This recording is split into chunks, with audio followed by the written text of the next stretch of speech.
Culture প্লেটে growth কেমন হয় তোমরা দেখো।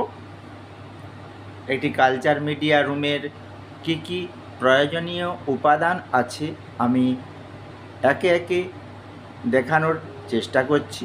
অবশ্যই তোমরা দেখো এবং তারপরে আজকে দেখাবো যে একটি কালচার মিডিয়াতে প্লেটের মধ্যে কালচার করতে গেলে কি কি প্রসিডিওরে করতে হয় সেগুলি আমি এই ভিডিওটির মাধ্যমে দেখানোর চেষ্টা করব। এই যে এখানে দেখতে পাওয়া যাচ্ছে সোয়াব স্টিক কালচার প্লেট। এই কালচার প্লেটে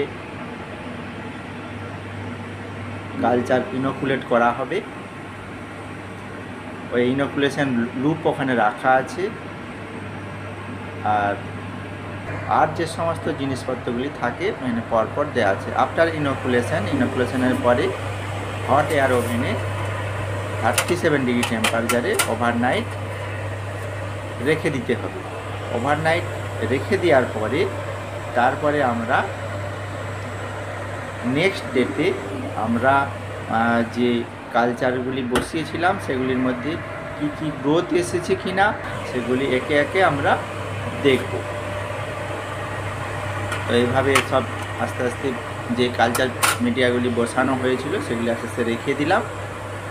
রেখে দিয়ে ওভারনাইট স্টে করতে হবে। ওভারনাইট রেখে দিলে কালচার মিডিয়াতে স্পেসিফিক কোনো ব্যাকটেরিয়া বা ভাইরাস থাকলে সেগুলি সেটা গ্রোথ করবে। এবং ওভারনাইট রেখে দেওয়ার পরে এই যে দেখুন ওভারনাইট রেখে দেওয়ার পরে কি গ্রোথ এসেছে কালচার মিডিয়াতে সেগুলি আমি তোমাদের সামনে তুলে ধরার চেষ্টা করছি। তো ভিডিওটি তোমাদের কেমন লাগলো অবশ্যই আমাকে কমেন্ট সেকশনে জানাতে ভুলবেন না।